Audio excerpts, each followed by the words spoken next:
ঈদের আনন্দের অন্যতম অনুষঙ্গ নতুন পোশাকে নতুন সাজ আর পছন্দের পোশাকের প্রতি সবচেয়ে বেশি আগ্রহ ছোট্ট সোনামণিদের। তাই তো রাজধানীর শপিং মলগুলোতে বাবা মায়ের হাত ধরে ভিড় করছে ছোট শিশুরাও। তবে অভিভাবকরা বলছেন এবছর বাচ্চাদের পোশাকের দাম বাড়তি।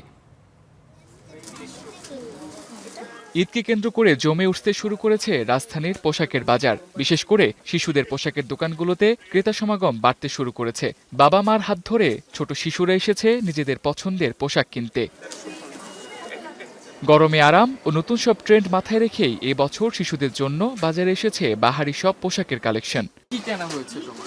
জুতো কিনছি, জামা কিনছি, সারারা নিয়েছি, একটা হাই হিলস নিয়েছি জুতার জন্য, আর আমার একটা লেহেঙ্গা বাকি আছে।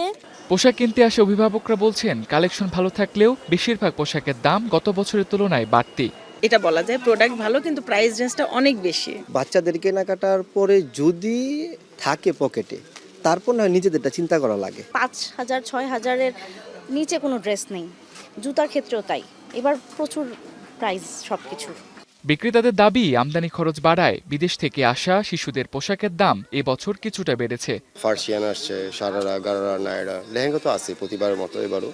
আর কাস্টমার প্রথমে একটু কম ছিল, কিন্তু এখন মাশাআল্লাহ ভালো অ্যাক্টিভ। ডলারের মূল্য আমাদের যে আনার যে কস্ট সবকিছু মিলিয়ে একটু বাড়াতে সেখানে হয়তো সেক্ষেত্রে 10-15% দাম বাড়ছে, এবারে যতটুকু দাম বাড়ে নাই।